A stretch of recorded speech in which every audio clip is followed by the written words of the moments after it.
If you don't stay down and you never quit, come on over here and sit on the far end of the bench.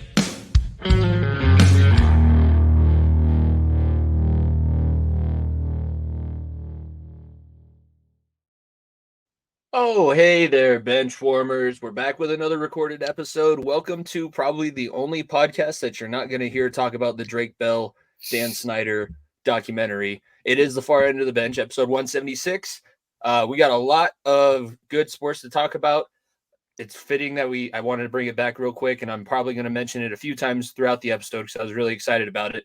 Voice you just heard singing our intro song, Warren Garrett. We just released our interview with him earlier on this week on Monday. So after you're done listening to this new episode, go check out that interview.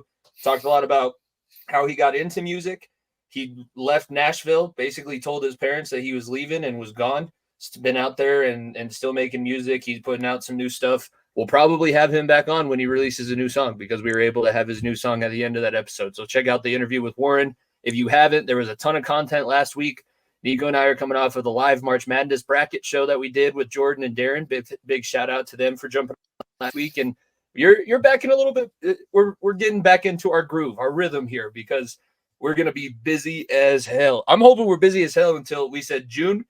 June is when we have the possibility for that double rainbow. Yeah, we want that double parade more than anything. So yeah, we sleep in July, and I probably won't sleep until September again because of the PLL season. But yeah, we sleep in July. Yeah, you have the issue. I get like a month where I can kind of just relax, reset. That's where I become a teacher because I'll be honest. Over the summer, I try. I got to get it all. You got to get it all out of your system. You got to be a good role model for the kids, and I just leaving it there. At FEOTV Pod, all social media platforms at variety_sports_. Be sure to hit the like button, the subscribe button. A lot of new bench warmers joining in, so be sure to continue to tell your friends. We appreciate everybody on this ride with us so far. And I think we're ready to get into it. I know that you were more excited about Sunday night. It was good. The timing actually worked out pretty good because when we talk about, we're going to start with first round. And then we'll talk about round two. But I do want to briefly mention, and this is the only time that I'll talk about it, NCAA wrestling tournament was absolutely phenomenal. 2 4-time national champions crowned. I think that's 13 total that have ever won 4 straight national titles. There's been more people to walk on the moon than win 4 straight national titles, if you can believe that. Carter Starachi and Aaron Brooks from Penn State. Penn State obviously wins another team title. Niko, here's the crazy thing. So it's a team. It's like a best way that I can describe it. It's like a track meet. So in the individual rounds of the tournament, you get points for your team. Penn State won the national title Friday night. There were 2 rounds still to go on Sunday. I saw that it was 11 out of the last 13 years they've won or something. Yes, 11 out of the last 13, and they won. I think the last time they said a team had won before the final day of the tournament was 2013. And I think it was them the last time that they did it because they had the shot for 6 national titles. I think they ended up getting 4. Two of them couldn't pull it out. You bums. You just went on and won the national championship. Everybody was like, "Oh, this race for second place is really exciting." It's like, are we really talking about?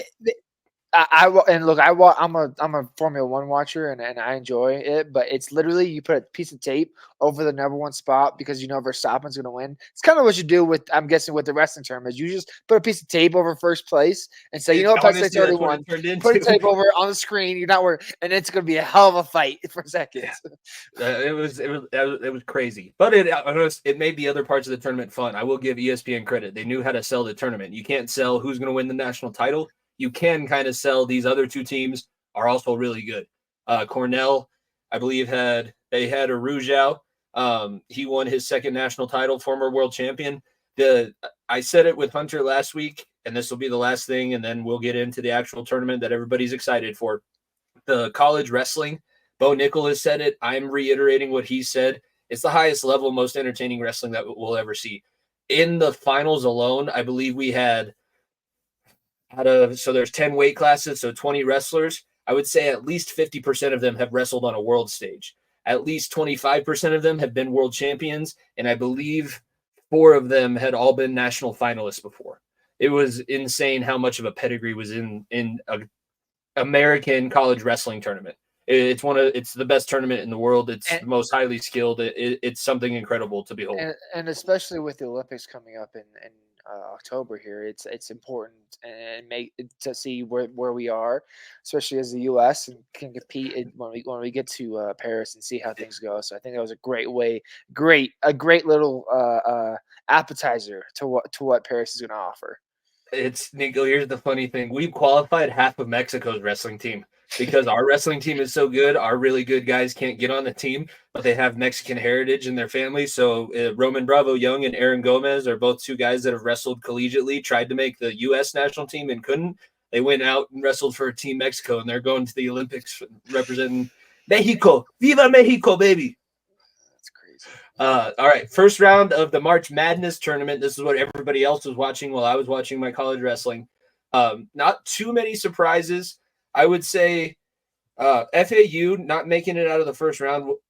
That's where I want to start things. Were you expecting more out of the Owls? I know that I'm pretty sure when I was listening back, we both picked them over Northwestern. Darren and Jordan went with the Big Ten. I didn't think Northwestern was. I know that they had a decent tournament. Like statistically, they were not an easy game, but I had a lot more faith in a team that had just made this entire run. But there's also probably some other factors. I see maybe what you're going to come back at me with a transfer portal. Did they lose a bunch of guys after last year? That's the thing is they didn't. They returned all 5 starters. There was a team that just very, very underperformed. And I don't know if it was necessarily that they just fell apart, that last year was their miracle run, and who knows, but obviously they were a top 10 ranked team going into the season. Like they had these high expectations, like, oh, we're returning all these guys. Dusty May, the head coach who's now coach at Michigan, who just left them.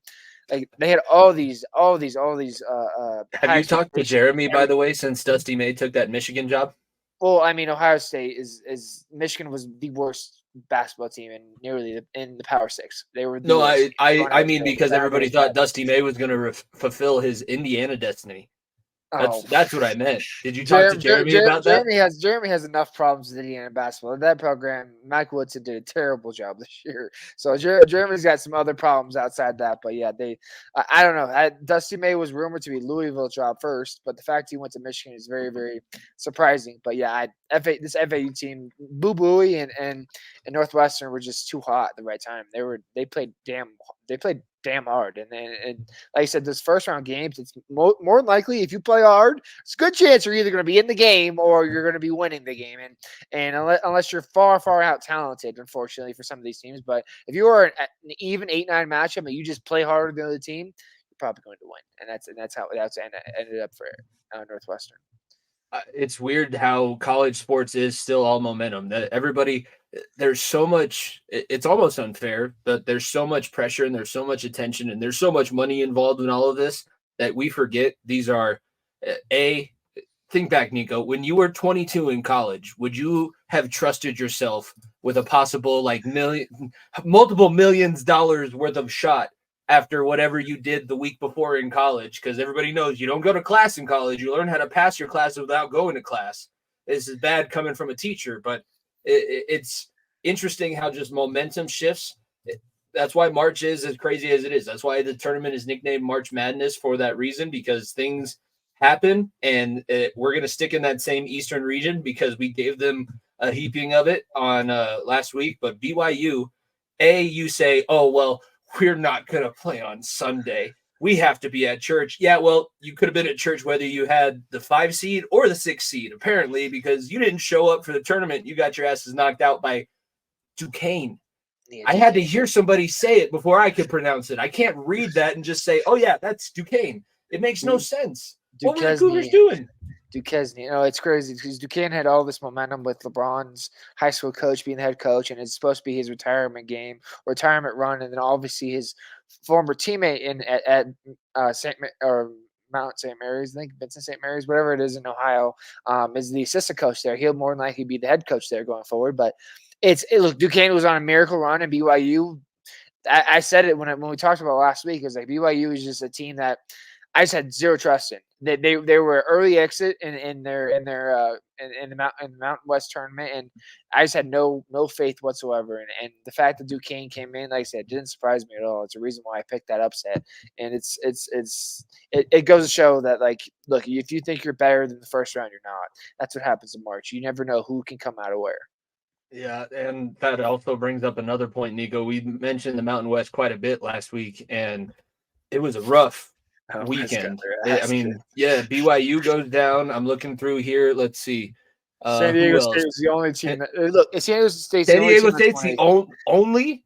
If you subtract San Diego State out of the San Diego State's record from the Mountain West has won one, and I repeat, one March Madness game since 2015. If you subtract San Diego State out of that, they've won one. Because this is a conference that got 6 bids. I know. It's sad. And I was a Mountain West Harper, and I was big on how hard they play. And after CSU absolutely waxed Virginia, I was like, oh, here come the Rams, and be on the watch out. And then they decided to also make it worse and put up 14 points of their own in the first half of their first round game. Oh, Look, the Mountain West just fell apart. It was a tough day for Colorado basketball fans, for me specifically. And I've already peeled back the curtain. Everybody knows that I've been going through a breakup. My ex's family are Marquette graduates. They love Marquette. That's why last year during the March Madness show, I had Dwayne Wade's Marquette jersey in the background, and they end up taking down CU in the second round. Awesome for the Buffaloes. Hey, Tad Boyle, you saved your job for another season. It was getting warm there for a second. If they didn't make the tournament, I've heard a lot of CU people as much CU basketball is not bad. And I think CU basketball is in a really prime position, pun intended, to get better, because Dion being with the football team is going to influence basketball players to want to go to CU, because CU is now Dion's brand. You get prime time when that's the whole thing. Like, they couldn't, we've talked about it. They signed a contract before they could pay the coach. CU basketball, it was a good season, but it's still the same. I feel very similar, and I guess this is a good question for you because you're a huge Nuggets fan. It feels very similar to the end of the George Karl era. Like, we're going to be good enough to get there. We'll make it interesting in some points, but everybody knows we're going to have a limit. We're going to have a ceiling. Is it time for maybe the Buffaloes to look away from Tad Boyle? Tad Boyle is one of the best coaches in the country. The second he gets let go from CU, if it does happen, he'll have a job the next day. Like, there's zero doubt about that. But you cannot deny the fact that CU has a projected top 5 pick in next year's NBA draft, and Jalen Williams' little brother. And you have a team that was very, very talented. Look, the team made it to the Pac-12 championship, didn't have to face Arizona, didn't have to face some of these better teams, but they still made it that far. And like I said, the Pac-12 is going to be very, very difficult. But now, looking forward, right, looking next year, football is not the only sport that gets affected by this. Basketball gets affected by this. CU will be joining the best conference college basketball next year, the Big 12. The Big 12 with Kansas, Houston, and company. Houston went in and Houston walked in and dropped their nuts on the Big 12's table. I know they lost in the conference championship, but if Houston football did what Houston basketball did, Houston would be a much bigger story than what we're talking about right now. That was impressive. The Big 12 is a beast of its own. The Pac-12 is damn good, but going to the Big 12, it's going to be some changes. And like I said, it's going to be that style of basketball. It's going to have to maybe recruiting change, because like I said, you're going to be the West Coast team, because USC, or it's going to be Arizona, ASU, and yourself are the West Coast teams. With, I think, Utah also are all Big 12 teams. Like, you should be dominating the West Coast with those recruiting for playing the Big 12, because people that are in California, USC and UCLA are going to be playing at Rutgers in fucking July, okay? Or mid January. You're going to be Big 12 conference is going to be even more difficult next year. So I'm not saying Tad Boyle should be fired. They're under no means should he, but there's zero doubt that the seat is getting warmer. The fact that he's had these good talented players, good talented teams, and like I said, you win a game this year, that's great. I expected you to win the first round and beat Florida, especially after they had their big men go down, but. Like I said, at some point you got to start pointing fingers, be like, why can't we be like that? Why can't we be an Arizona of types? Why can't we be down that level? I mean, it's nice to get close, but if you get close for so long, that's what we talked about with the Avalanche. It's nice to know that you're going to win the first round of the playoffs, but if the second round is as far as it goes, why am I getting invested? Especially when you're a Power 6 conference, and like I said, for those that think I'm speaking out of turn, I'm not, because the Big East is a power conference in basketball. I Especially wish when the you're Big East still existed in football, but that's I know. another argument. When you have the power, when you're a Power 6 team and you don't produce at least Elite 8s, Sweet 16s, it's turnover. It's turnover season, because when you're a lower level school like GCU, like Oakland, who we'll talk about here in a second, that are just trying to get to the big dance, you're hungrier than ever. If you're the CU and you're a 10th ranked team every single year and you're not producing, it's going to be like, you know what, why can't we change? Why can't we go on a run and get good recruits? You're going to be out the door very, very soon. That's an unfortunate thing. And you look at schools in the Big East like St. John's, who had that turnover, Brian Patino this year, DePaul, one of the worst teams in the country, Georgetown, one of the worst teams in the country, but has a great history. Look, if you are not producing in the big Power 6 conferences and at least competing for the Sweet 16 every year, you're going to be in trouble. Yeah. I think there's a few March Madness is full of storylines, and I told Niko that we'll give as much time to March Madness as we need. So if the other segments are short, the other segments are short. But there's a couple more stories that I want to get to. A being we tried to stick up for our boys out east in Nebraska, and I said it. The N stands for knowledge, and the N also stands for never won a March Madness tournament game, because you still have it. And did you see the meme? I think Will Compton posted it, and I know you follow him. The Nebraska wrestler getting put in what's called a spladle, where your legs are split and your head is like sticking. It's the dick, basically. Most embarrassing move you can get yourself caught into, and that's coming from a guy who's wrestled since he was 4. Like, the spladle is the worst. Nebraska had a terrible weekend. And this is a guy who had Nebraska in his Sweet 16 that had him beat Houston.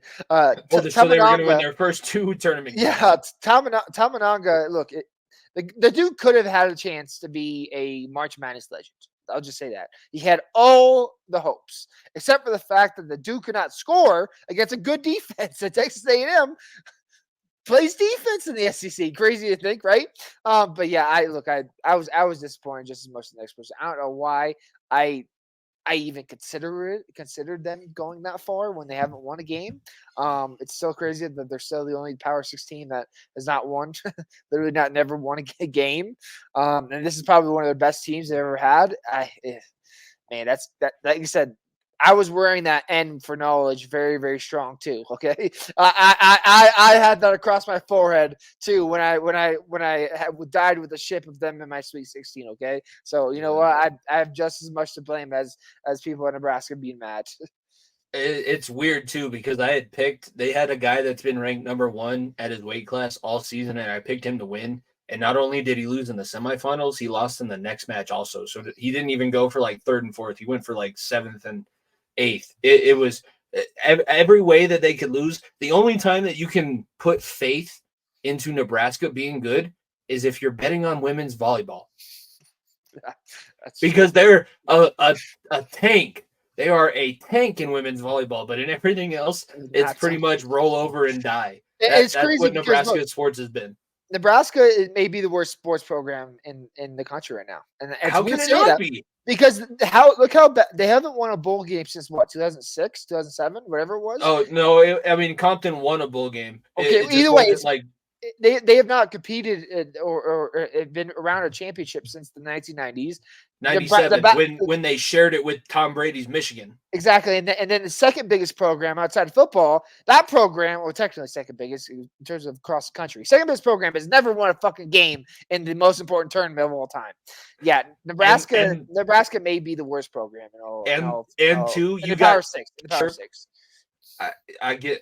I said I wasn't going to bring it up, but you know me, and I go off on tangents. But they had Jordan Burroughs on the call, and he's a Nebraska legend. He won 2 national titles while he was wrestling there, and now Olympic champion and everything. Like, probably the best American wrestler that we've seen. He was on the broadcast and goes, in the middle of the match where their number 1 guy lost in the semifinals, he goes, Nebraska, this guy's going to be the next national champion. We haven't had a national champion since 2013. That guy, his name was Jordan Burroughs. He was pretty good. This is Jordan Burroughs saying it. And Daniel Cormier was also on the call, and he goes, yeah, no, I mean, normally I'd call you out for being conceited, but what you're saying is true. And then as they're saying that, Rich Lovett gets taken down, and I'm like, oh boys, this is the worst announcers jinx that I think I've ever witnessed, and this is the worst sports weekend that I think I've ever come in contact with. So much immeasurable hope, and just everything came crashing down on you. It was so bad. Like burn the cornfields. Burn the cornfields at this You point. gotta If you're have going to play some basketball, satanic don't ritual play to in get rid of it. Nebraska. Yeah, Play in you Indiana. gotta have some satanic ritual to get rid of this curse of whatever's going on with football and basketball, because it's terrible. And the fact that it's feeding into wrestling, which is supposed to be one of their powerhouses, yeah, I think it's maybe time to burn some fields down. Children of the Corn do exist. Next one, it's in the same bracket, I believe. Actually, I am mistaken. But let's talk about Oakland, because I think Oakland upsetting, it is in the same bracket. Oakland upsetting Kentucky 80-76. We had a killed me. There was my bracket buster. And look, I didn't have Kentucky winning. Niko, I and Kentucky he's white, playing tight. I know it's fucking crazy that this team decided the only motherfucker who literally shoots only threes. Jack I can Golke. smell his 800 credit score from here. Jack Golke is a March legend, okay? I don't care if you only won one game. He's a March legend. The dude has only shot 8 2-point shots hit the entire year. Yes. The entire year. They've played 30 games, for 30, 35 games. And the March Madness, are worth nothing.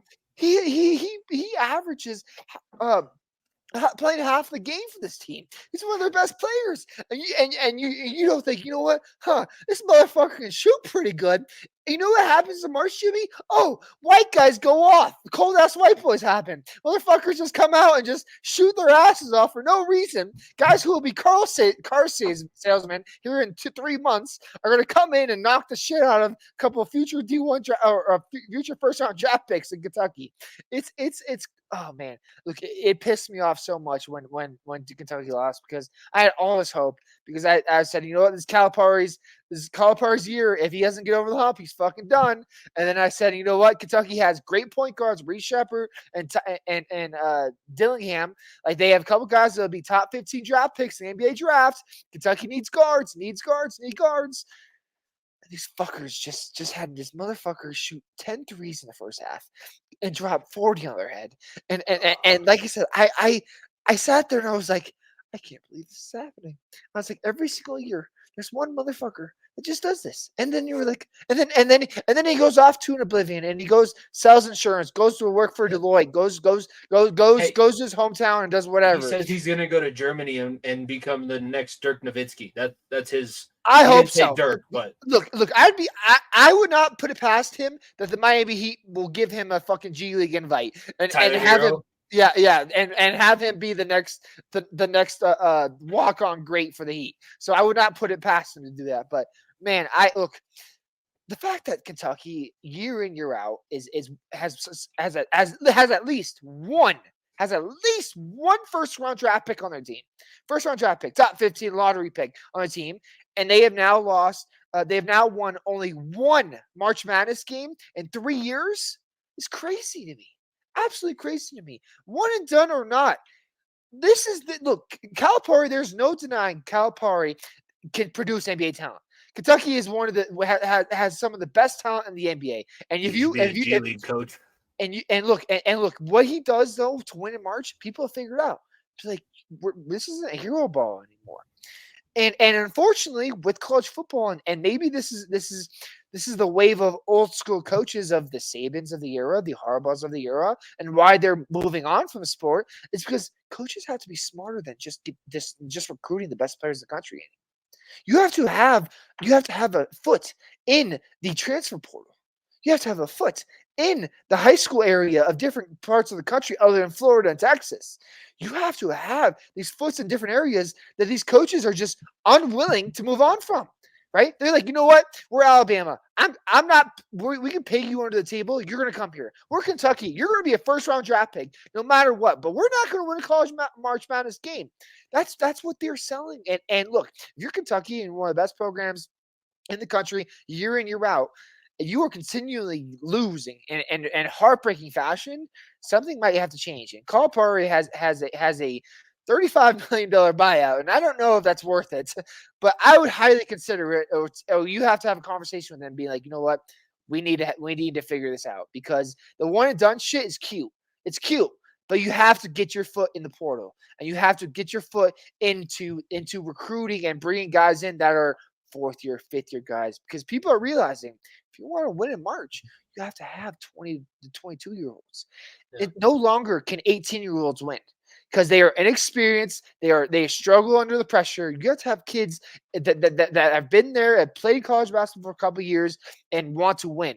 And that's how UConn got to where they are. That's how Arizona's got to where they are. That's how Houston has gotten to where they are. All these programs that have just overlapped them. And Kentucky, like I said, Kentucky is every single year spoots out at least 1 or 2 first-round draft picks. And the fact they have one win since COVID in March Madness is absolutely asinine to me. I mean, think about the March Madness tournaments we covered. I think the last time that we saw a freshman even get close to winning a national title was I'm hoping this is another, we said it on last week's show. I guessed a name and I got it right. Jalen Suggs. Wasn't that the last freshman that got? He was a Gonzaga guy, but yes. But he ran into Baylor, and Baylor had these older, big, former football players that they love to just sit underneath the hoop, and you're like, okay, you can shoot threes. If you have a bad day, come play in the paint. It's me on the playground. Come play in the paint. I want contact. That's all I want. And Gonzaga couldn't stand up to it. So I do think that there's something to be said that the style of basketball is changing. And March is built for guards too. Let's not forget. March is built for guards to take all the way back to Steph. Guards are built to take over. Jimmer, Steph, go down the list of guys. Kemba. I mean, there's a handful of guys of teams that are just built off of great guard play. But the fact that you have just decided to not just not come up with times and be like, you know what, we don't care. As long I'm going to be sitting at the draft table and I think it's June, whatever it is. I'm going to be sitting at the draft table with 5 guys around my shoulder. I'll be taking picks with all those first-round draft picks, and that's what your program is right now is literally the G League Ignite team where you're just feeding NBA talent. Look, that's great for your resume, Calipari. It's great for your resume, and you can post and be happy about all those guys signing millions of dollars shoe deals. But there's a lot of boosters and a lot of diehard Kentucky fans, because let's not forget, Kentucky doesn't have a professional basketball team. Kentucky is one of the biggest basketball states in America, and they have 2 teams, Louisville and Kentucky, that just they die on every single year. And if you're either red or blue, one side or the other, and you don't have a number 1 program, Kentucky is that team. And if you are not willing to get with times and build programs a certain way, you're going to be out the door, and you are going to be gone, just like Saban has decided to move on, just like Harbaugh has decided to move on. All these coaches that were great coaches, and they still are great coaches, but they decide, you know what, we're not winning championships anymore. I don't want to figure out the transfer portal. I don't want to figure out the NIL deals. Let's just fucking quit and just move on. And look, I hate calling Nick Saban a quitter, because he's not, because he's one of the greatest coaches, if not the greatest coach of all time. But there's zero doubt that NIL deal and transfer portal is one of the reasons why he's gone. And there's a reason why Harbaugh has also moved on from college football as well. So I'm not pointing fingers to saying that they're bad coaches, but I'm willing to move on to times. Teams will pass you very, very easily. And that's why the Kirby Smarts and Georgias of the world have surpassed them the last couple of years. It goes all the way back to the NCAA, but I was going to bring up the same point. I was about to say, why do you think Nick Saban is sitting in front of a committee of senators instead of getting ready for next season with Alabama? There's really one reason that you can point to, or 2 reasons if you want to count them as separate. But I think NIL and transfer portal kind of go hand in hand, because now the way to get transfers is to entice them with NIL deals. But he would not get with the times. And I see Dabo Swinney doing the same thing at Clemson. And it doesn't seem like it's very sustainable. He's fallen right into that trap. He has. But it also, I mean, you can still sell a program on. You want to make. I know that you can make millions of dollars NIL, and it's nice to win a national championship. Wouldn't you love to be a first-round NBA draft pick? Yeah. That's the thing Calipari has gone for him, because people will come to Kentucky and be like, you know what, I can be a first-round pick. I will play at the next level. I will play at the next level. But like I said, unfortunately, there's 2 sides to everything. It's the players, and it's also the fan bases and the schools and how much money they bring in. And yeah, it's cool to have at least 15, 20 different NBA All-Stars every single year. But when your program's a first-round exit, teams will start, or people are going to start asking questions, being like, this isn't how we win. This is not, look, we care about Kentucky. It's cool to root on NBA players, but when you live in Lexington, Kentucky, you do not give a fuck about football. You do not give a fuck about baseball, hockey, whatever. You care about one thing, and it's Kentucky or Louisville basketball. And in fact, Louisville had a shitty year, and Kentucky has won one game in 4 years. There are a lot of people very, very unhappy. And like I said, there's two sides to everything. The people that write your checks are also very, very important in this. The people writing your checks see one win in 3 years, they're not going to be very happy, even if you spewed out NBA talent every single year. All right. The last thing that I want to talk about in the first round is this 12-5 upset. We did get 2 of them, and you were very excited about one, so this is a chance for you to talk about that. But I do also want to give a shout-out because if I was a fan of James Madison and the way that the last 2 years of the sports calendar has worked, I would have been so frustrated that win on March Madness, that would have felt like a national championship. I feel like anything else on top of that was gravy, but the fact that they got to the dance, they're in Division I postseason competition, and they won, that just shows like we're here, and now you all have to deal with us as well. They're another team that's going to be there, and I feel like the same message that Houston sent this year in basketball in the Big 12, like JMU had a huge coming out party, and they deserve a lot of credit. But your GCU Lopes deserve a lot of credit. We'll talk about it when we get to the second round, coming up just short. But in that first round matchup, St. Mary's was a very good team. They had not lost since Christmas.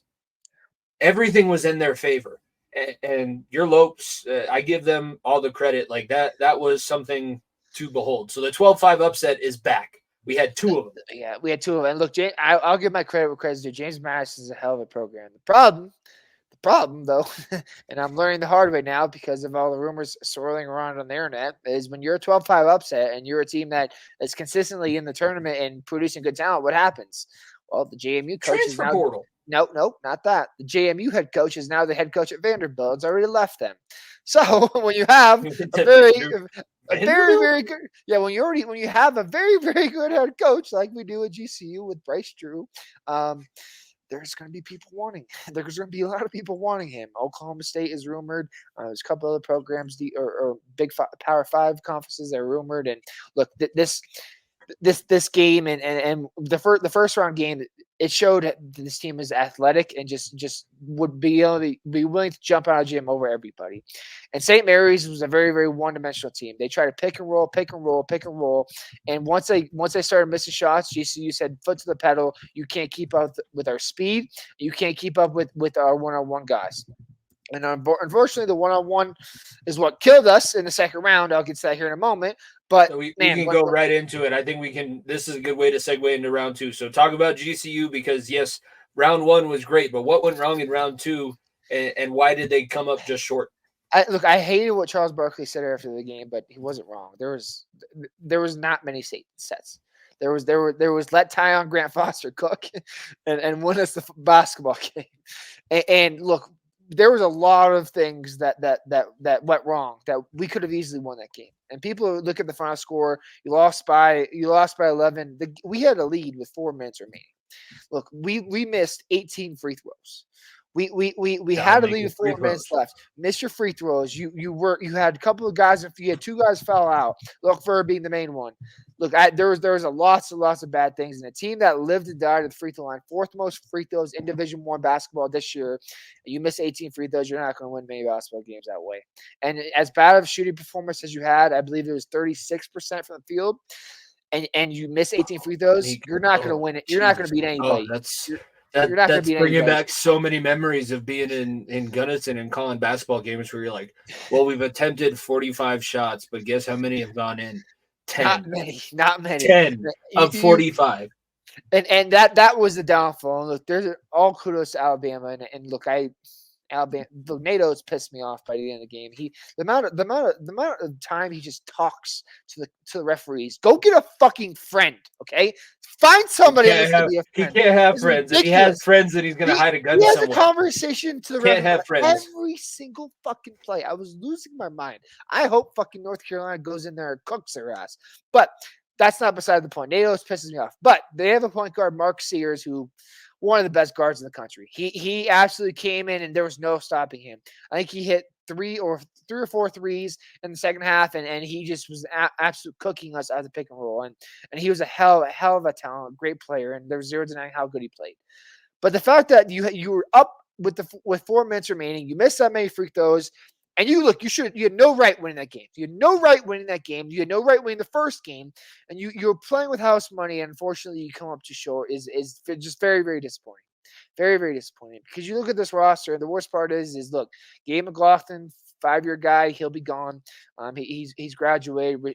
Ray Harrison's going to be gone. Tyler Grant Foster, he has another year of eligibility, but everyone's projecting him to be now a first-round draft pick at the end of the first round next year. You're going to be missing Javon Blackshear's going to be gone. You're going to be missing a lot of guys.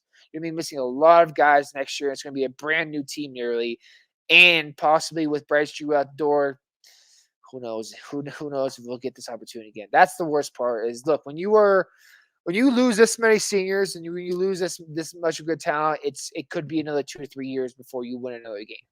Because you may win your conference. The WAC is not the best conference, obviously, and you've won 3 out of the last 4 years. But you're gonna have to hope on the transfer portal. You're gonna have to hope on your recruiting that you can just sustain the success. And it's very, very difficult to do that at a mid-major, like I said, because when you have sustained success, what happens? Guys transfer. Everybody gets poached. Transfers. Guys transfer to D1 schools. Coaches get Yes. poached, and that's what Yes. happens. That's what happens. Yes. That's I think we can say poaching for both now, because you cannot tell me that the transfer portal is just not, listen, 7-Eleven, 3.4 mil. You in? Question mark. And then the guy's like, 3.4 mil? Yeah. I'm not going to the NBA. Absolutely, I'll take that. And look, that's another good thing about being this good of a program now is some of these good programs in the March Madness tournament. If you're a guy that doesn't play, and you're a guy in Arizona, a guy on USC, UCLA, a West Coast team, and you're like, fuck, man, I'm never going to get this good run, but I'm a good player. Go to GCU, transfer there, and you have a chance to remake yourself like Tyon did, like Ray Harrison did, and all this great talent. And because the program has gotten to a great point, and that's the best part about it is, like I said, it's getting your first win is so important, because you get the monkey off your back, and you're finally there. You've made your stamp. You have more wins, more at March Madness wins than fucking Nebraska, who's been around since the 1900s. Okay, you have as many. You have 1800s. Sorry, you have as many. More. You have as many March Two more, Madness wins or as at least Indiana. one more. You have as many March Madness wins as programs like Indiana has had the last 2 years. You have as many wins as Purdue. Yes, Purdue. Right now, I take that back. Going to week 2, they had as many wins. Now they don't. But you have one less loss than Purdue has the last 2 years. And that's all you can ask for as a GCU alum, and hoping for the best to continue. Because like I said, once you win one game, the ultimate goal for GCU, and it's going to continue this way, is to try to be Gonzaga. Try to be St. Mary's. Try to be these lower level conference champions that every single year just spewed out dominance. And then you're a March Madness staple where you can get to a point where, like Gonzaga, where you're sniffing the Final Four, you're in the Sweet 16 every single year, and you have this great thing going for you. And like I said, that's an unfortunate loss. I hate that we lost. It fucking killed me when we went down a 12-4 run to end the game, and I was losing my mind, and my family was losing my mind. But you texted me, I quote, I'm shitting my pants. When we took the lead, Jimmy, I kid you not, I got too happy. I got too excited. I got way too excited is all I'm going to say. I got way too excited. I should have calmed down, and I should have just let everything play out. Maybe we would have won, but yeah, I was losing my mind. And look, texting all my boys from GCU, that was some of the best part, because like I said, a lot of us live in different places. We have kids, families, whatever now, and getting to just all sit there and enjoy, especially the first round win, and then also talk back and forth about the second round, how we should have fucking won. It was very, very joyful, and I'm very, very excited to see how we continue moving forward after this. I think too, they're a team the opposite of what we just talked about with CU and all these other programs. If you're like you just said, if you're at Arizona, how far is Arizona's campus away from GCU's 2 campus? hours, 2 hours, 2 hours. Okay. Or maybe an hour and a half, 2 hours. You can keep in touch with somebody from an hour and a half away. If Yeah, it means riding the bench or being the starting point guard on the floor and making a tournament bid, I think that there's a ton of people. Arizona, Arizona State, you're going to get a lot of D2 programs that are looking at you because there's Westminster out in Salt Lake City. Like they have guys that are wanting to move up and be, quote, Division One. I'm not saying that as any slight. It's zero slight. Oh, that's the best part about doing what you've done, right? You're going to lose guys. That's a part of it. But the fact that you are on the map now and people are like, where the fuck is this school? Like, who the fuck are these guys? Right downtown like, Phoenix, baby. Don't leave campus. Don't leave campus, but right downtown Phoenix. Do not leave campus. It's the best campus and it's the best campus in the country. Outside of it, probably one of the worst campuses or worst surrounding areas in the country. Outside of maybe USC, it's 1A, 1B is all I'm going to say. Okay, yeah. But yeah, hey, look, if you are from a D1 school and you're not getting run, you are absolutely going to look at GCU. That's the fun part about it. And like I said, it's going to hurt missing these players, but my God, do Jerry Colangelo. Please pay Bryce Drew whatever the fuck he wants to stay. Give him a blank check. Do whatever you want. And Jackie, can't you give me just a normal size check and the bank won't let me go put this one through? And look, Jerry Colangelo is a guy that ran USA basketball for a lot of years. He was one of the masterminds behind the Dream Team. I remember. Yes. I knew the name sounded familiar. He owns the business school. He runs the basketball. He basically looks over the whole basketball program. Jerry, let Bryce Drew fill in whatever amount of money he wants to keep him around because, look, the offense was terrible, right? The second game, it was ISO ball. But the fact that he has brought this good of talent and he won a fucking game, the man should not leave, and I hope he doesn't leave. And I'm like I said, I'm checking Twitter every fucking day until the next season, hoping to see that I don't see the notification that he's left to somewhere else. And that's a hope for this team going forward. But man, Bryce Drew. There's not another person I trust more in Bryce Drew in the country, and I'm very, very excited. Hopefully, continuing to go forward with him. All right, got to make your 3 free throws. I know that it looks like I'm bouncing back and forth. I did not send this message, which I should have last week, but I'm texting Brandon right now. We need to get a Cold Ass White Boys t-shirt and hat up in the VSN store. Go to varietysportsnetwork.com/bonfire.com because this is pre-recorded, so by the time you are listening to this, maybe they're already in the store. Get you a cold-ass white boy shirt. Break it out every March, especially if you're one of the guys. Niko, we were there like a few years ago. There's a video on the internet. It's very bad because you can see me playing some basketball, but we had a rec team based on our podcast name. We could have – imagine if we rolled out and warmed up in the cold-ass white boys because let's be honest – there wasn't anybody that didn't fit that description. Oh, no. And look, the March, and look, maybe that may be a little bit, maybe you can't put that on a t-shirt, or maybe it's just more fun to talk about it. But every single year, and like I said, every single year, there's one or two motherfuckers. There's one or two motherfuckers. Jack Golke was it this year. Last year, I forgot who it was. It was someone from Fairleigh Dickinson, and the year before that was Doug Eater and St. Peter's. There's always somebody, okay? So like I said, get on the train if you're not a part of it. And look, this is the disclaimer. This isn't us discriminating, okay? We know who's best at basketball around here, and we know where the best talent comes from, okay? We're just saying these fucking car salesmen and these Deloitte future employees you do not want to leave them open beyond the arc.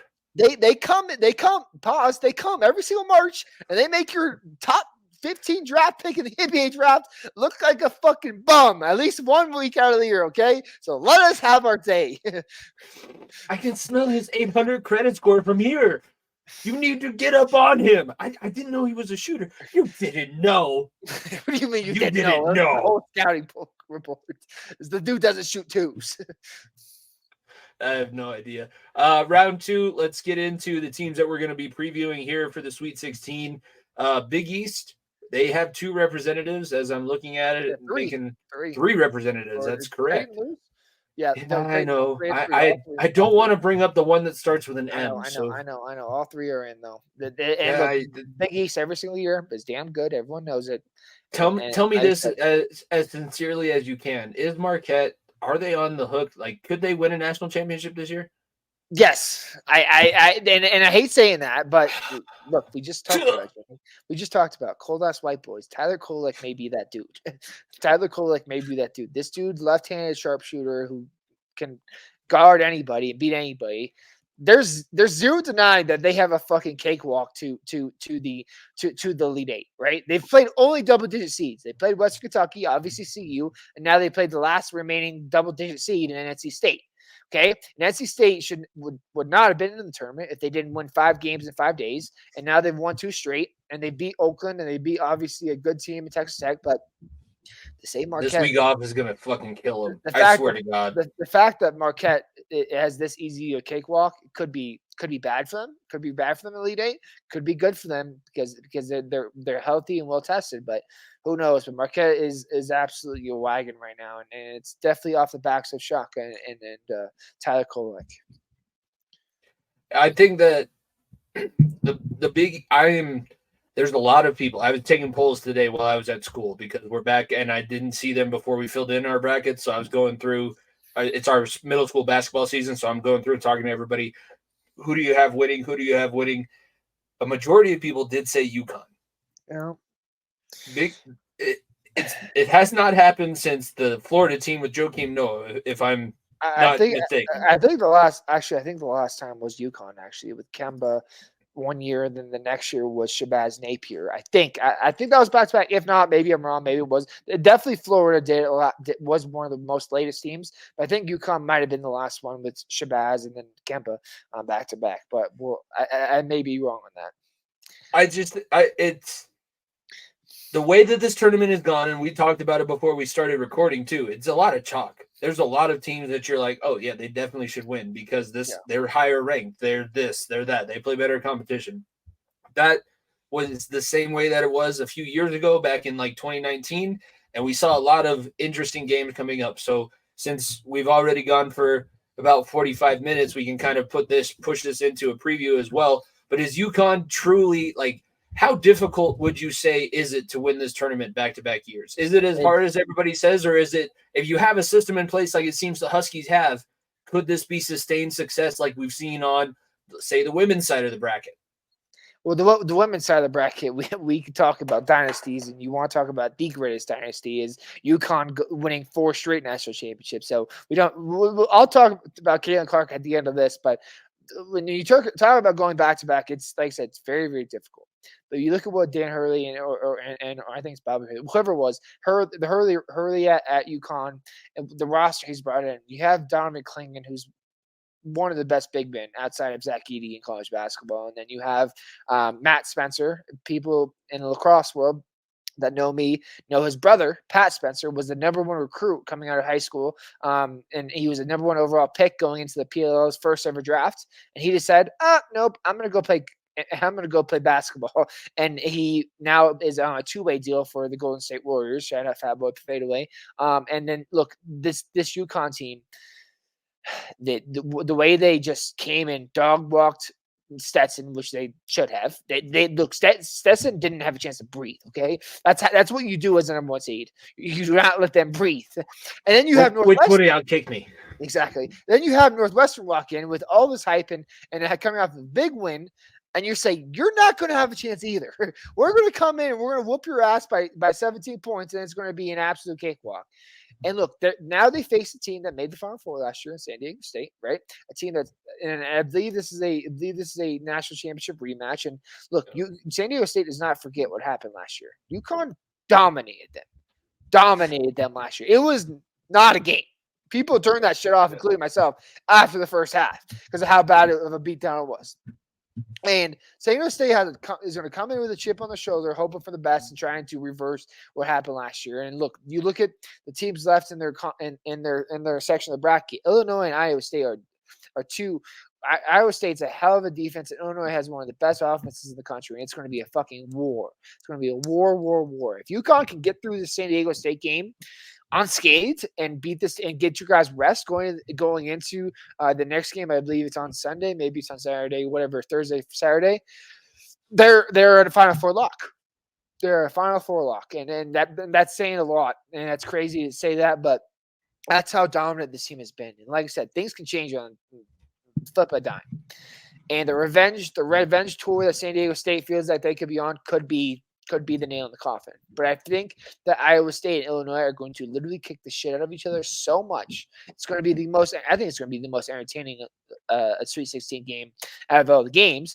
And I think it's going to be a war. And I think that one of them is going to limp into that Elite Eight matchup with UConn and just be like, fuck, we just ran out of gas. And UConn's going to be like, we're not even half tank yet. Like we're still full speed ahead, that's warming up. I haven't even gotten to my full potential yet. Yeah, that's the scariest part about them is, like I said, they're getting all this rest. They're not playing at their full potential. They're just beating up on everybody you put in front of them. I was talking to a few of my kids, and one of them did say that he picked Iowa State as his champion. And that was the first time that I'd heard that because, like I said, the ones that I mainly heard were the usual suspects. UConn was a team that everybody had a lot of faith in. I did have a couple kids say they picked UNC. I did not have much faith in the Tar Heels, but that's a good way to, they killed my Final Four because I had Michigan State. I had the faith, fellow Italian Tom Izzo. He couldn't pull it out for me in the second round, and they got absolutely killed.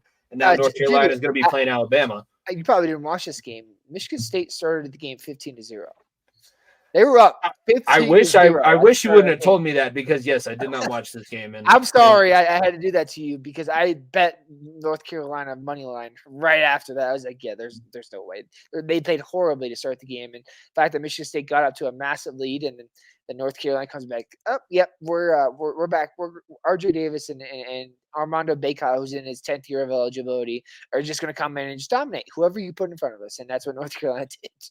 There's not enough educational degrees for the amount of 6-7 year players we're seeing. Like I said it last week when we were talking about one of the Oklahoma State wrestlers who's been there for 7 years. What doctorate can you even get at Oklahoma State? Animal husbandry? What doctorate can you get at North Carolina? I have no tobacco farm. I mean, that's the Tar Heel name comes from their tobacco farms. Like, is that the only one? Come on now. North Carolina is a decent school. I will say that I cannot say the same for the other three schools in this fucking bracket is all I'm going to say. Yeah, I think that when I look at North Carolina, when you look at is Alabama going to be able to push North Carolina, or is North Carolina going to play defense and be able to slow the tide down? Look, Alabama, the problem with them going into this March Madness was that their defense was so poor. And then they faced GCU, who just fucking decided, you know what, fuck it, we're going to play iso ball, and your defense is going to look like it's the best in the country. And they were able to expose us, plain and simple, and they were able to expose us. I don't think they'll be able to do that with North Carolina. North Carolina has a lot more talent that has been here, done that. Like I said, Armando Bacot, RJ Davis has been around for a couple of years. This team in North Carolina is just a much, much better team, in my opinion. I think Alabama is a great team, and like I said, Sears leading the run at point there is he could make himself a March legend by upsetting a number one team, but one of the reasons, maybe the main reason why I want North Carolina to win also is to give me that Caleb Love Elite Eight matchup because I want it. I want Arizona, North Carolina. That will be the game of the tournament, and possibly because you have Caleb Love and Arizona playing really, really good basketball right now. They are playing really good basketball. They haven't had any hiccups thus far. Obviously, they rolled through Dayton, they rolled through Long Beach State, and now getting its face a team against Clemson that a lot of people, including myself, had them losing in the first round, and they upset Baylor, right? They upset Baylor and they moved on. So upset Baylor, yep. So I think Arizona, North Carolina are on a collision course, and the people for the March Madness bracket makers thought, you know what, this could bring in the ratings like no other, because you have all the rivalries. You have the guy that left the team because one of the other teammates slept with his girlfriend, allegedly. For those you don't know that story, RJ Davis and Caleb Love are best friends, and apparently RJ Davis slept with Caleb Love's girlfriend. Allegedly. Like I said, I don't know if that's true. I read the internet and I live on the internet. Okay, so You know what that could just be shows true. me, and this it speaks even more to my truth. Love always gets screwed in the end. Yeah. It really does, and no pun intended there. But I think North Carolina, Arizona on a collision course would be must watch basketball. I would actually really enjoy that because that was always like I don't at the D2 level that was the fun part about playing the games because these guys had like Instagrams that were still open because they wanted coaches to look at them and possible like scholarship opportunities so you could learn the name of their girlfriend, name of their Dude, sister. we did that at GCU. We had I'm sure you do. there were scouting reports. There was This was not physical. the students in the student section. This was the football players getting. This was part of our film study. Was looking these guys up on Instagram, and our coaches told us as much. They're like, I would look up who this guy is because we need a psychological edge here. So you got to say his girlfriend's name before we snap the ball, and he's gonna be like, huh? And you're gonna just right there. It really is a psychological we're here. It goes back to boxing and MMA and how those motherfuckers try to get a psychological advantage every chance they can get. It's the same thing with sports. It's just they don't say it out loud. It's more face to face on the court or on the field, and that's how things go. But yeah, Caleb Love versus RJ Davis in the Elite Eight for a chance to go to the Final Four with Arizona possibly playing a Final Four in their backyard, and North Carolina getting back to the Final Four for the first time since I believe 2019. Or actually, maybe no, sorry. Since they beat Coach K and got to the Final Four, I think has Hollywood ending all over it. Is all I'm gonna say. I think another one where we could see a possible it's Hollywood ending because of the history that they have in college basketball. But speaking of Coach K, Duke is taking on Houston in the Sweet 16. Duke has played two games that I think you can say are probably the best games that they played all season. Now, again, I know that I have not watched near as much basketball as you, so you may have a totally different opinion of this, but the Blue Devils are playing as well as they could have. And yes, Houston lost in the Big 12 championship, but what Houston was able to do moving conferences and not losing a step and actually maybe even being a little bit better shows me a lot about the Cougars. Are you seeing Houston being able to pull this off against I'm going to count it as an upset because it's Houston versus a blue blood. We hate blue bloods on this show. If you haven't figured that out by now, then you have not been listening long enough. You need to go check out all our old episodes. I don't mind some of them. I just hate some of them. And Duke definitely falls under that. And we, like I said, we are a mid-major podcast. Okay, we are the middle of the pack team. Okay, or program over here. But look, Duke. Like I said, I could go the same thing with what I said about who was it? Arizona? Yeah, Arizona. Or no, sorry, it was who was the team that fucking had a dog walk? There was somebody, Marquette. Same thing I said about Marquette that I could talk about too. Playing James Madison, who obviously whooped on Wisconsin, and then obviously being a bad Vermont team and just beating both handedly, you were supposed to do that. You're supposed to do that. Both teams were far inferior, and this is your first real talent. You are facing the number 2 ranked KenPom team in the country, the Houston Cougars. And if you have Jared McCain drop fucking 30 points again, and you have Philip Haskell in the middle just drinking havoc, I don't see why Duke can't win this game. I really don't. And look, I as a guy that has Duke in my Elite Eight, funny enough, because I had fucking Nebraska in my Sweet 16, and I didn't think Nebraska would beat Duke, but I think Duke will be a favorite going to this game because of the way Houston finished their last game. You look at that last game, Texas A&M. They squeezed that out in overtime. They got to overtime, were able to squeeze that game out, and Texas A&M gave them a fight to the very end.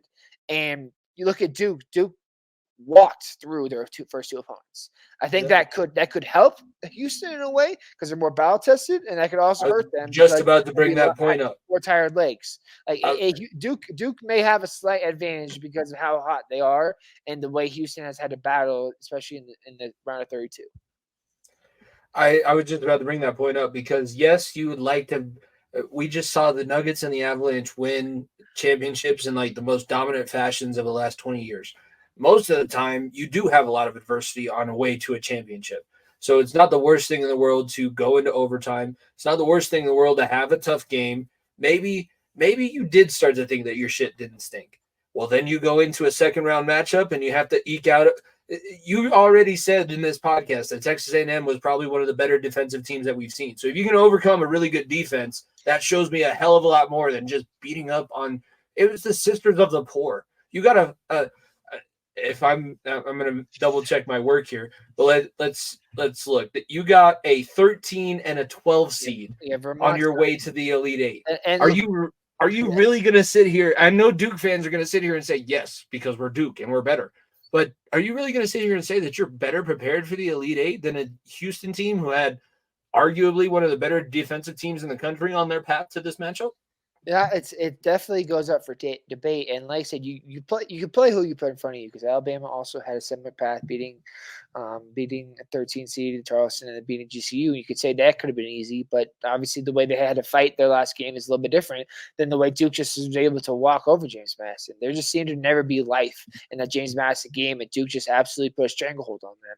And like I said, healthier legs means something, in my opinion, and especially when you have to play 2 games in 3 days, especially when you have to play, get a day off in between games and go right back at it. And especially the way Houston had to be able to do that and have to come back a week later. That week later may help them, may hurt them. But like I said, Duke, if they shoot the way they did with McCain and company, man, it's hard to think that they can't possibly go back to the Final Four. All right, we're moving to the last region that we haven't talked about yet, the quarterfinal of the Midwest. I will say one last thing. NC State, if they're able to continue the Cinderella run, you need to watch NC State basketball, Jimmy. You would love this big motherfucker. I heard him on PMT. I'm already a little bit interested. This dude is a legend. And look, we had Golke versus DJ Burns in the round of 32. My mouth was fucking watering. I was like, fuck, this motherfucker's hucking threes. And then you have a big man in the post that nobody can guard. Oh, it was basketball. It was March Madness fucking freaks like me that enjoyed that game more than anybody, is all I'm going to say. As the teams get lower, I may end up having to watch a Wolfpack game, but we'll see what ends up happening. In the Midwest region for the Elite Eight, or excuse me, Sweet 16, we have Purdue and Gonzaga and Creighton and Tennessee.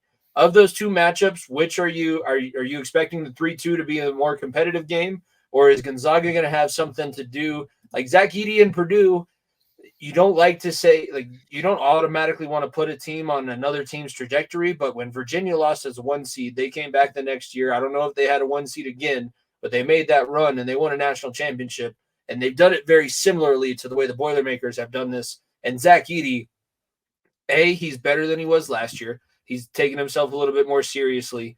But B, like, I don't know if college referees know how to deal with him, because this is coming from a guy who loves physical contact in the sport. If you're that big, you're going to get touched. Some of it has to get let go. Yeah, like, which matchup are you more excited about? It's easily Tennessee Creighton, because look, I love Gonzaga. I am a Gonzaga guy. I love watching the way they play basketball, and I love what Mark Few's done over there. But Purdue is near unwatchable, Jimmy.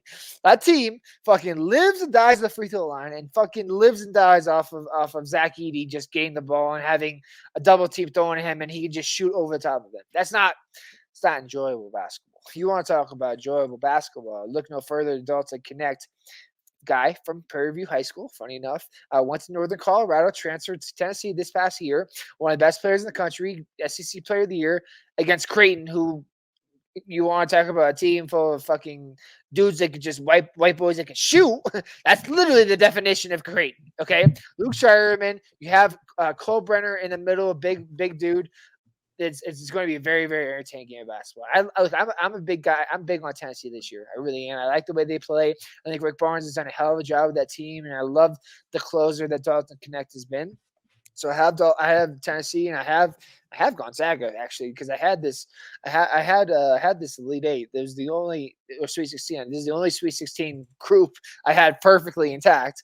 I had Purdue, Gonzaga, and I had Creighton, Tennessee, and Gonzaga beating up on Kansas team that really just never got out of the gate and just dolly walking a team that won a national championship 2 years ago by 21. I think they're ready. And like I said, nobody's talking about Gonzaga. Nobody is. And that's scary. That is a scary sight, because when people are talking about Gonzaga, people are like, fuck, they're going to fuck it up. When the team has not missed the Sweet 16 since fucking 2012, like, you have to, it's not a bad fill-in for them to go to the Sweet 16. And it's a near fill-in to get them to the Elite 8 / Final Four. And Purdue basketball, like I said, not pretty. If Zach Edey is not hitting his shots and they're missing, they're not getting the calls they want, Gonzaga, I think, can contest them very, very well, very, very well. And I think Gonzaga and Tennessee are the two that coming out of here because I think that's going to be a great matchup. And funny enough, I saw that matchup live back in 2018, 2019. It might have been. I forgot when it was. When they played at the Colangelo Classic in Phoenix, Arizona, and I worked that event. So I think that could be a great game between those two teams. I just look, Purdue just pisses me off. They act like they're holier than everybody else. Zach Edey is gotten really fucking annoying, and this team and fan base has got very annoying, and they're just very boring. So I hope that we get a Gonzaga Tennessee matchup. Well, if you're Niko, the side of the podcast is going to give you the actual basketball analysis. If you're going with basically what your girlfriend would tell you when she's filling out a bracket, I had in my Elite Eight, I initially picked UConn against. I did not have. I think maybe BYU. It was bad. I don't know what was going on there. I had Michigan State beating Baylor in one of the brackets. I had Tennessee beating Kansas. And I had Houston beating Wisconsin. So I had Wisconsin going on much more of a run than losing in the first round. Like I said, I basically went through the same way that everybody's girlfriend did. Like, what's the mascot? Oh, yeah, that could totally win it. If it makes you feel any better, Burton's bracket is currently only 40 points lower than mine. So, and he lost. They lost two of his Final Four teams already. So that's like I said, it's a fucking toss up every single year, and everyone hopes that we have a final bracket. But I'm just happy, Jimmy, that my bracket made it to the second weekend because it didn't do that last year, and didn't do it 3 years ago when I had Illinois. I had Kansas lost the second round, and Illinois lost in the first round 2 years or second round 3 years ago, and then I had Kansas obviously winning.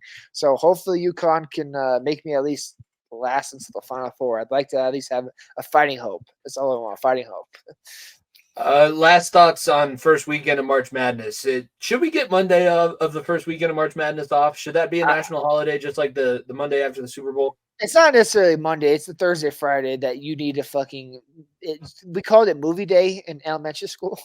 It should be a fucking movie day for people that are working on the Thursday, Friday of March Madness. So I'm going to say it should be a day that you know it's not going to be – anything's going to get done. You work your ass off Monday, Tuesday, Wednesday. So that Thursday, Friday, you can go out with your coworkers and enjoy some basketball because that's the holiday of it. And like I said, I'm going to enjoy. The round of 64 is maybe the most fun time because you have 4 games on at once, and you're looking at different scores from each game. Be like, how the fuck is that bracket doing? How the fuck why is this game going that way? And it's just absolute mayhem, and I love every single part of it. And like I said, I think it's the best tournament of every major sport, especially college or professional, and I'm very, very excited for the way this turns out because, like I said, no upsets really outside of NC State, which means you're going to get war.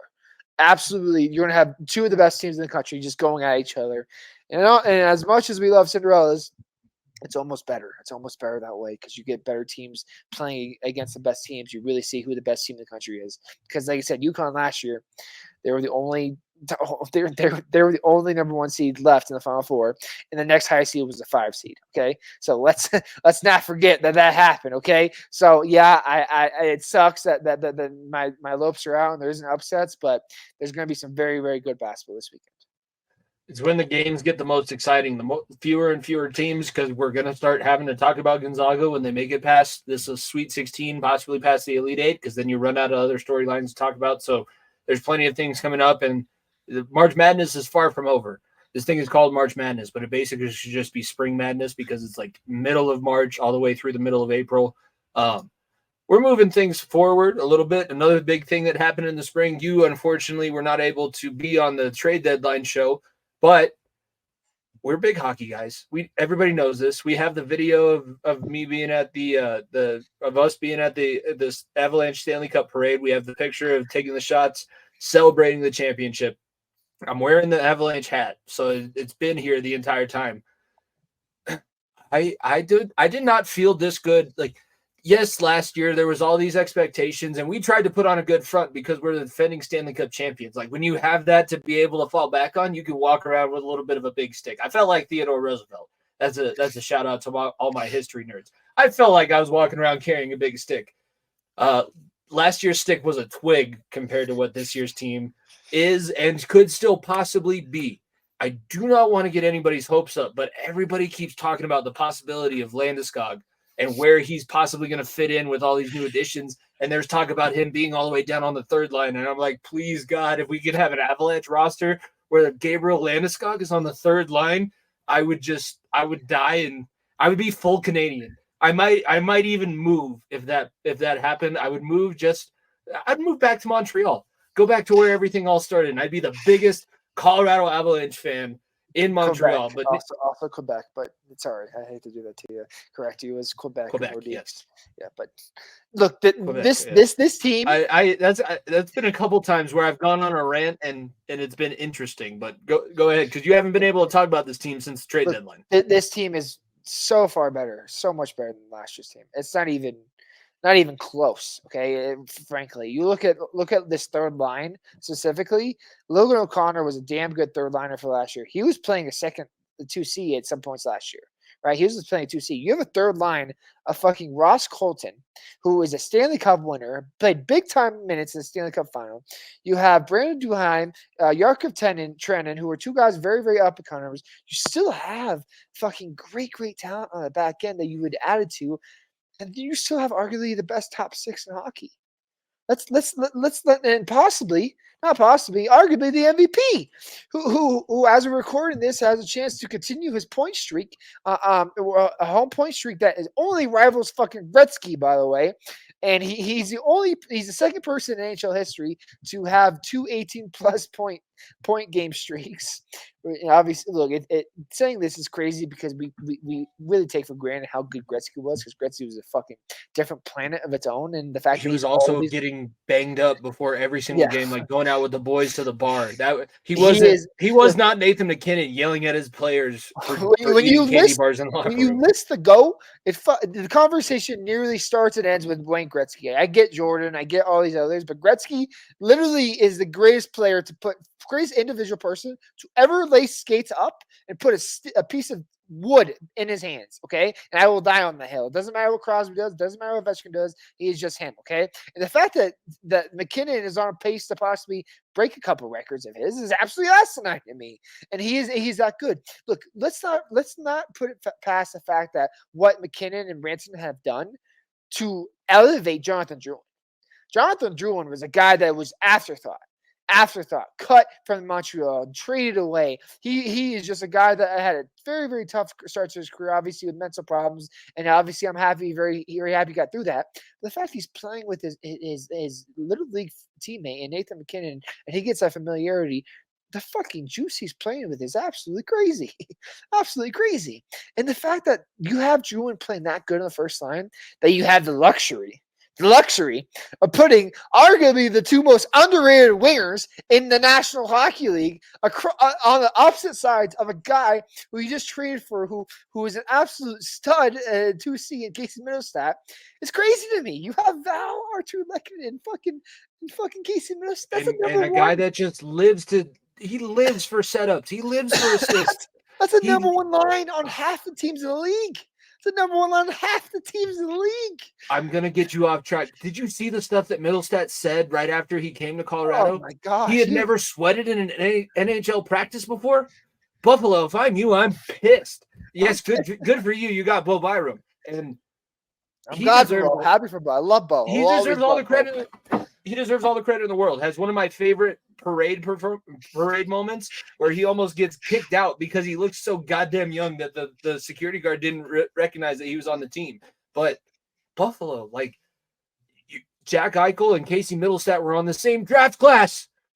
In the same draft class, and they're not playing for your team anymore. Dahlin was there. You look at Rasmussen. That team could have been just something, but never were anything. And we are reaping the benefits. And I'm glad Bo is getting a chance to be a top line defenseman for them, because he absolutely deserves it. And I will always love Bo for what he did. Same way I'll always love Newhook and the Ents Confer and all those guys who aren't with, and Eric Johnson, who don't play for us anymore. But the fact is that it was time. And it was time to move on. And you look at the trade and what we did to replace him and Sean Walker, and I'm like, beast. Holy fuck! Did beast? Oh my God! Did McFarland do it again? Yes. I love Bo, but Walker has stepped in and said, I'm him. I played on a shitty fucking Philadelphia team with fucking Tortorella up my ass every fucking night. You're telling me I can actually build towards something by getting yelled at, and that I'm going to compete my ass off with the best players in the league in front of me? Yeah, sign me up for that. And Walker is, like I said, I hope Walker can get signed, and I hope Casey gets signed this offseason. I'm a little worried that we'll only be able to keep one of them, but they're two guys that have been perfect fits to this team. And like I said all winter long that we need a second goalie. We need a second goalie. And then Justus and Noonan decided, I'm him. I am drafted backup me. goalie. What you talking about? I am You backup drafted goalie. me in the first round. I think it was 2017, 2018. Drafted me the second round a long time ago for a reason. Okay. And he has fit that mold perfectly and been a great goalie to come in when Georgiev needs a night off and come in and get you a shutout nearly every night. He's been great. There's not much negative. Like the Sean Walker move reminds me of the Manson move. I like the way that Manson has played. Honestly, we have the conversation now because you have enough young defensemen. Is it time? Jack Johnson, 2 years ago, he was one of these trade deadline acquisitions, and we were both sitting here like, what in the actual? Did Joe Sakic get high before he did this trade? Everything else has been great, but why did he bring in Jack Johnson? And all of a sudden, Jack Johnson can play in the system, and he loves playing in the system. And he's not even the defensive liability as much as he was anymore. Like, the only issue that comes up is that he's 40. And is it better to rest him, give these other guys some games down the stretch? Remember, when we started playing against Nashville, we had absolutely nobody on that roster that played in the final regular season game. Oh, yeah. That's what this team is looking for now. We started the fucking Hamburglar at fucking net in that series against Nashville. It's crazy to think that. I think this team could rival fucking the Cup team 2 years ago. I think that we may be better defensively. Goaltender, obviously, that may be up for grab because of how good Kemper was, but this offensively, I think we may be even deeper. Obviously, Kadri has been very, very tough to replace. But I think the depth of this forward group is unmatched. I think there was times where we're like, "Fuck, please don't put the third line out there. Fuck, please don't put the fourth." I have to see Ryan Johansson try and skate up the ice with these other guys on his line, and he's 4 feet behind anybody else close to him. I am going to have a meltdown. It's the full-on Bill Hader SNL sketch where he's like screaming it. I'm having a meltdown. I was losing my mind, and like I said. I was a person that said stay calm because there's people calling for stupid heads, and I would specifically say the Denver media after when we went 4-5, I think it was in January, maybe February, whenever it was, right before the trade deadline, and people were like calling for heads, and I was like, just calm down, everybody, calm down. Look, when this team wants to, there is very, very few teams that can battle this team. There's very few teams that will match up with this team. I don't care about Vegas. I don't care about the Edmontons of the world. This team can still be the best team in hockey because you have the best, clearly the best player in hockey right now on your team, statistically, and you have the best defenseman in arguably the last 50 years since fucking Bobby Orr. Okay, like that's how good Cale Makar is and the pace he's on right now. Like what this team is built up and what Bednar has done. And what Sakic and McFarland has done, it's just, man, I will never waver in believing in what this team will do. I will never. I think that it's a good philosophy to have, and my dad was trying to make it. We saw him on the news a little bit earlier here out in Colorado, and he's got so much more gray in his hair than he did. But then you think back and you're like, wow, this guy's been around for 10 years. He's been the Avalanche head coach through the darkest of times. Literally, when I was in college radio, that was the year that the Avalanche had the least amount of points of any team in NHL history. And now he's on a team where they have to debate whether or not they're going to put their captain, the guy who wears the C on his sweater, arguably the most integral, most important part of the team. If he's able to make this comeback, you're looking at Gabriel Landeskog on possibly the third or fourth line. If he's on the fourth line, then you get a line of Cogliano and Landeskog. I would put that line out there just anytime the other team gets a little bit momentum, and you're going to see somebody get crunched against the boards, and then some forward's going to come skating out with the puck. And you're like, Manson and Walker out there with them. Oh, every I team's thought that we had it with you with McKinn. the What momentum is with this Cogliano and Landeskog line? What's going on? It's this is the most excited I've been about the Avalanche, and not to say that I always have faith that they're going to do whatever they're going to do, and that's why I always get so upset when it ends up falling through. The deals that they made, the fact that they didn't sit on their hands at the trade deadline like they did last year, they're making moves that whether or not they get Landeskog back this year, this is still a cup contending team. The Western Conference this year is going to be the gauntlet. You are going to have to fight your ever-loving ass off to make it through. And it's going to be a couple 7-game series. But this team, did you watch game Sunday? They went down 4-0. 4-0. Yeah, I bet live money line when we're down 4-0 and we won. But like what? It's the only team in NHL history that has done it 8 or more times, now 9 times for the Avs, that have come down from a 2 or more goal deficit to win a game. The 9th time this year. 9th time. Ferris Bueller 9 times. I don't remember Ferris being absent 9. Well, it's been 9 times. That's what I'm looking at right here. It's right in my records. It's a fun time to be a hockey fan again, and not to say last year was like a disappointment or anything, but it was a little bit disappointing. Anything else that you want to talk about with the? I know that the Avalanche currently hold the lead in the Central Division. That's based off of games in hand and tiebreakers. The Central is, I think, outside of. I think Vegas might be the only. Vegas and Nashville are deadly teams as a wild card, but I think the winner of the Western Conference is coming out of the Central Division this year. What thoughts do you have on just like the overall playoff outlook in general? Do you care about a President's Cup trophy? Do you care about number 1 seed in the West? I care about number 1 seed in your division so that you at least host two series. That's important to me. I think that you win your division, you get 2 series. I think that's all you need. That's really all you need. Vancouver is a damn good team right now, and I don't think we'll be able to catch them. So let them have the number 1 seed because, like I said, there's been a weird curse, a very, very weird curse for anyone that has fucking held the President's Trophy.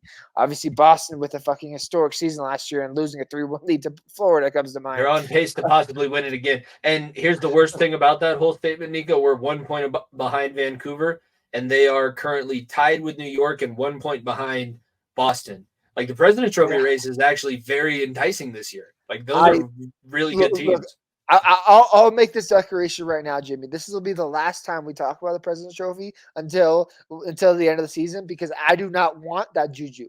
I do not want that bad juju. You don't either. Keep that bad juju away from me. I do not want that fucking pencil dick cup, okay?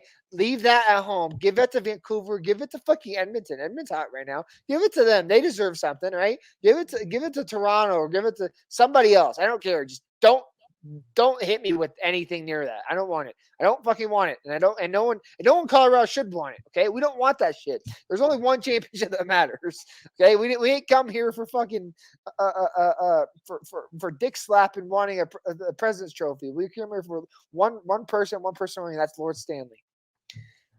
I agree with you. I'm on the same page. I think the biggest takeaway for everybody, because we're wrapping things up. We'll have the NBA discussion next week. We had the NHL discussion. I'll have my Nuggets hat on because I do have a nice new Nuggets hat that I'm going to break out for everybody next week. Biggest thing from this episode, got to make your free throws. They're free. Nobody's guarding you. And the only thing I want to say on the NBA, and I'll make this short and quick, the Nuggets are now the number 1 seed again, and we're not giving it up. That's all I'll say. We're not giving it up. So it was a nice run, Oklahoma City. It was a nice run, Minnesota. We're not giving it up. And yeah, still world champions. It'd be very funny, Jamie, because you know who's in the play right now. And you know who have to win their way in to play the Denver Nuggets in the first round. Ooh, is it a Steph Curry? Steph Curry or LeBron James fighting to play the Denver Nuggets in the first round. Oh man, I enjoy that. And we just so happen to have friends that are on both of those teams, so you guys can expect a lot of playoff content if that just so happens to work out. I feel the same way about the Nuggets as I do about the Avs. I don't care about number 1 overall seed. Malone said that like very publicly. Doesn't care about number 1 overall seed. He's kind of playing guys a little bit differently than what he said. But I don't think that this team needs any extra motivation or anything like that. it's a good way to end because the Nuggets and the Avalanche have been such a positive note in Denver sports, and I've wanted you on. They've been on winning streak since you had to go into your recovery from your surgery. So now that you're back, it was good to get the Avalanche on. And I will refuse to talk about the other team in this state. Not the Rockies, actually. The Rockies haven't let me down this year yet.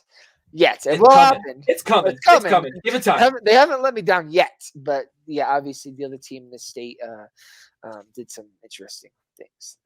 And obviously when we get to the draft time, I'll probably talk about Russell Wilson being a Steeler, and you obviously will playing him twice now this year, so that would be interesting. God. So we will I'm sure have lots of discussion. So happy, Steelers Nation. But right now we are not. I am shying away from thinking about football, unfortunately, because now there's a new kickoff rule, Jimmy, and the hip drop tackle is also. I'm okay with that one. We can talk about the kickoff rule if you want to. You will not sway me on the hip drop tackle because I don't want to hear all the defensive players crying. There's other ways to tackle people where you still have the possibility of breaking their leg and their ankle. The hip drop tackle has been very dirty for the entirety that it's been used. It's a good thing that it's out of the NFL. The reason why the horse collar is a thing is the reason why the hip drop tackle has now been banned. All I'm going to say is Derrick Henry in Baltimore is going to be a problem to tackle. That's all I'm going to say. It's going to be that's going to be I'm not worried about Pittsburgh. I'm not worried about rub yourself Cleveland. I am worried about Baltimore, and that's about it. And tackling Derrick Henry with all these rules coming to play is all I'm going to say, because tackling a motherfucker that size could be a problem. And the last thing, since we did mention Baltimore, it's something that's current. We both obviously live in the U.S., but the bridge, the Francis Scott Key Bridge, ended up the cargo ship had a malfunction and ran into it. Really unfortunate news. It's one of those things where like you go to school. For me, anyways, I went to school this morning at like 6:30. Opened up the news, and that was the first thing I saw. Devastating for anybody that had there was about 40 cars that got stranded in the middle of the water just because that bridge. It was an unfortunate event, and I'm sure that there's going to be something else that comes out about it, but I just wanted to mention that happened.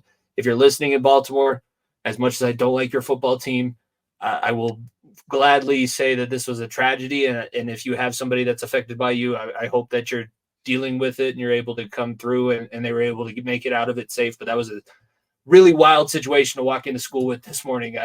I almost made a lesson about it, but I decided not to. We're sticking with our curriculum, but wanted to give a big shout out to the city of Baltimore, because that's something that we've never experienced, because we don't have bridges that are that big here in Colorado. We don't have water that we have to cross like that.